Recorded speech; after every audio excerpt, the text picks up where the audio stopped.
This is too much fun. We're having the time of our life right now.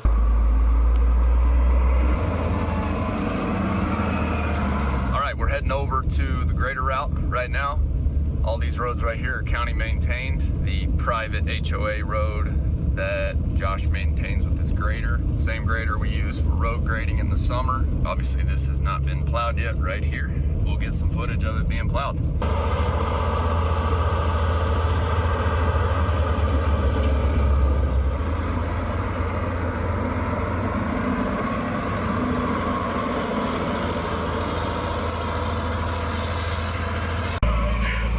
We gotta get this one on video. Dude, I'm out of breath. Holy smokes.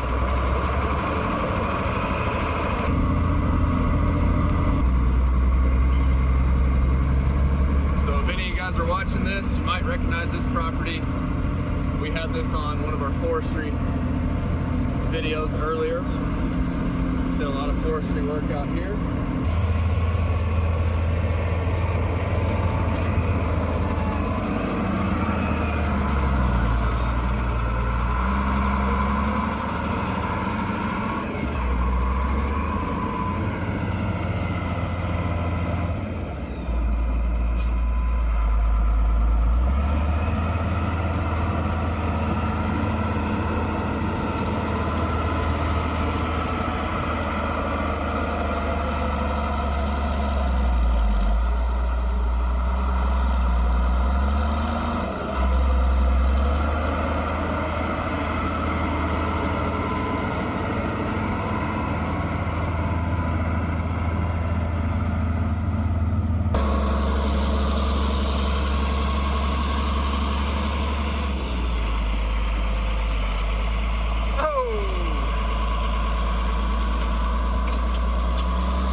I definitely got my workout in. Nothing like a 6 a.m. winter run. Keeping up with the grader. And touch base with Josh here. A lot better than my no window cubicle I got. This was another property we did forestry work on. If you guys saw the last video that we published, we did drone footage. Chase came out, got some drone footage of the areas that we did forestry work in.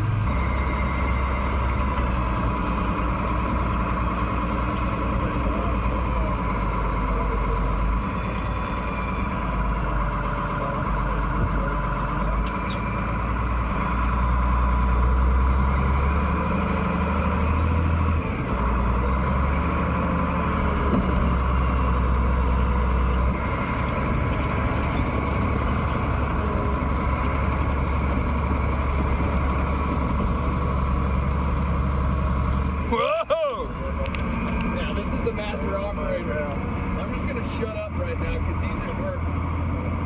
But this is fun. I don't know why we didn't do this sooner.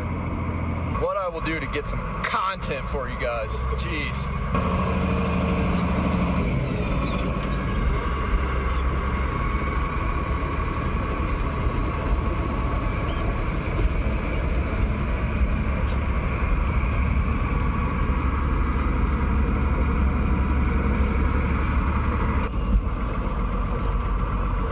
Holy smokes, man.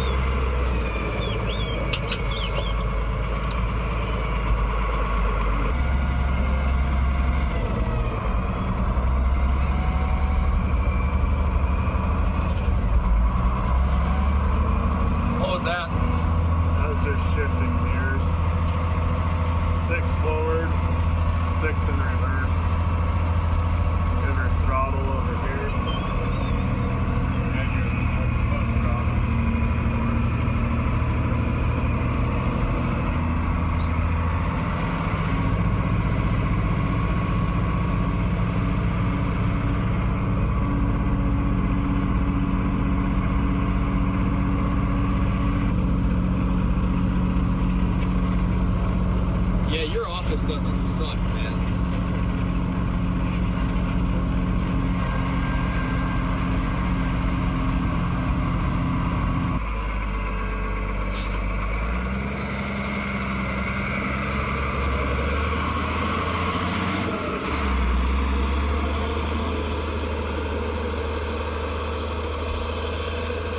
Beautiful mountains of Colorado. Sunrise is incredible. Out here on a road that goes up one of these mountains. I'm incredibly thankful what God has blessed us with here. 2025 is going to be the best year yet. I'm thankful for all of our customers. I'm thankful for you guys who are watching here on YouTube. Thankful if you have subscribed. If you don't know me, my name's Austin. Josh and I started working together last year. Josh is an operator, incredible operator. We own Bear Claw Land Services here in Grand County, Colorado, and we offer forestry services in the summer, specifically for fire mitigation. We offer excavation and grading work. So last year, Josh sort of pioneered the dirt side of things. And then this year, we are adding in snow removal services. So here we come.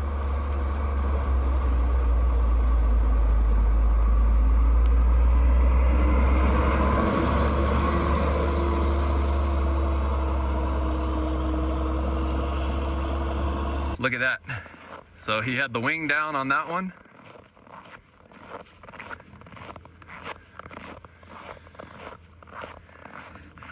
Josh is very, very, very picky about not scraping up road base. As you can see here, really the only thing that was left in there was any sort of leaves that were right on top of the road there. There is no road base that is being scraped up here. As I have worked with Josh over the last several years, I've learned so many things about operating equipment and also just so many things about life. Something he told me the other day, don't start until you finish, was one thing Josh told me a couple weeks ago that has stuck with me, and I've been just consistently thinking about that. It's like, don't start until you finish. And what he meant by that, at least what I think he meant by that, is every project he starts in the field, he's already thought through everything in his head.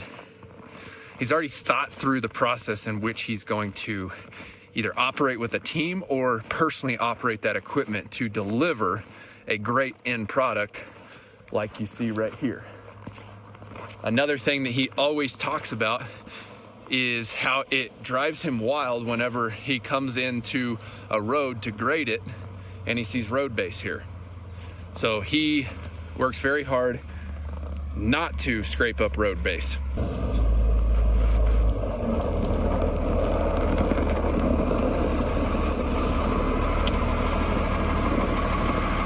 You coming back to get me?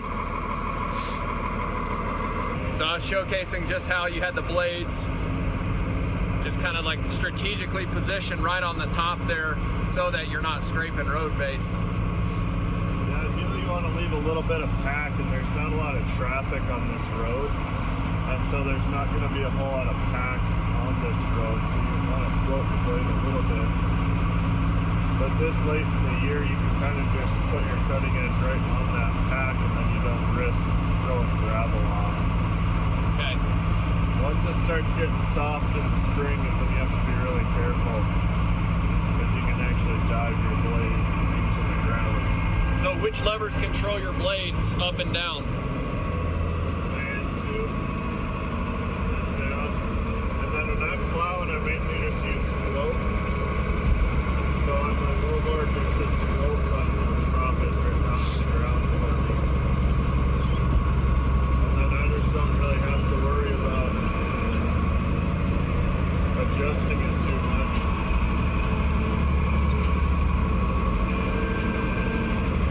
And that'll get you your best product too, because as the road moves, your blade will actually move with it, versus if you have your blade rigid and the road kind of makes a soft corner or something, you're going to leave quite a bit of snow in there. So you're always using float? When it's frozen this solid, yes. Okay. And then what you have to be careful for is in the spring when it thaws out, if you're still on float and you break through that pack when the gravel is soft underneath, you can break down really far. Okay. So that's where more of the feel and the touch comes in? Yes, when it's melting. Once it sets up and you have your good hard pack as your base, the rest of the year is pretty easy until you get to spring. Okay. All right, approaching another driveway here.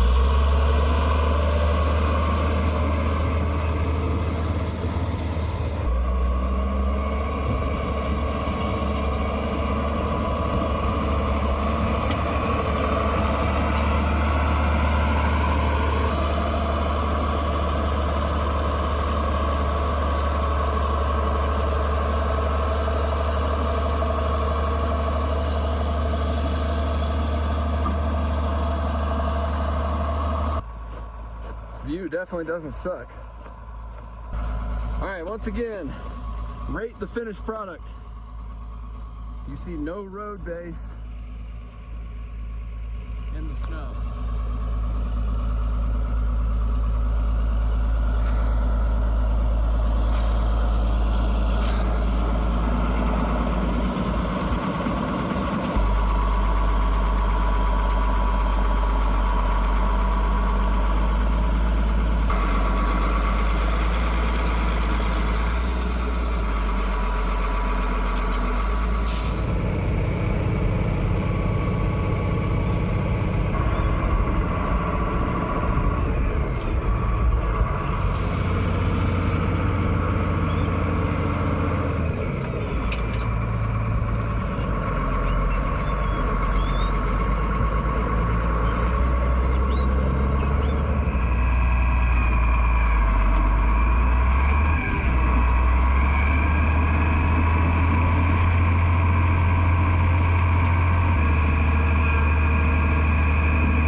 only light back here was this guy.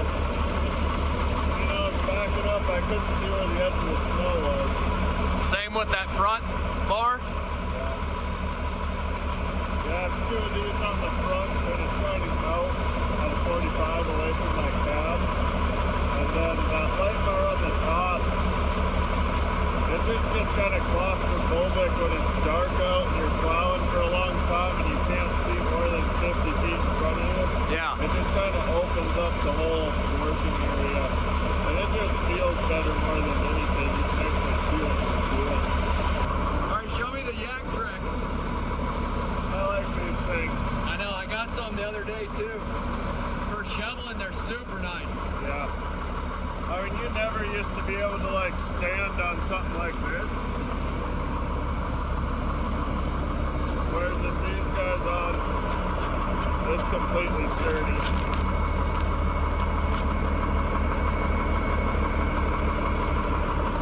One of the guys who was watching the YouTube live was asking you to twerk earlier. I'm sure he was. I was like, what questions do you have for Josh? And he goes, dance. Twerk. I'm like, well, you might be able to pull us off with the yak tracks in the snow.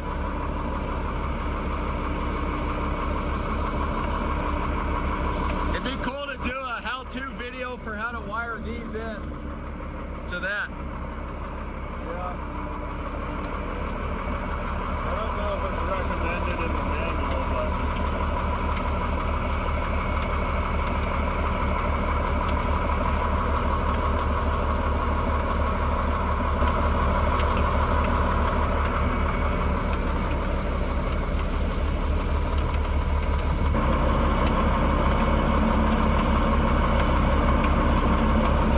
that pretty much wraps us up for the grader video this morning. Josh Hetland, the guy behind the wheel. Any tips for operating a grader?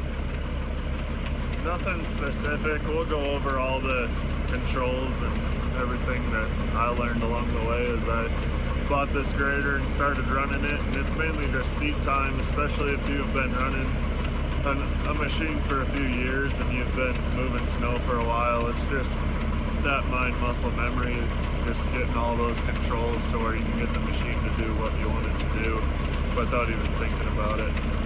And so we'll try and get you there. Sweet.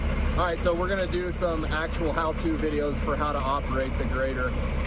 So if you haven't already, like and subscribe to the Bear Claw YouTube channel, and we'll do those how-to videos with Josh. Once again, that's Josh Hetland. He leads the field crew here at Bear Claw, and he's the one behind the grader today. That pretty much wraps up our grader accounts this morning, and we're gonna go touch base with Zach on the truck plow accounts. Thanks for watching, and don't forget, work hard, do your best, never settle for less. Rock and roll.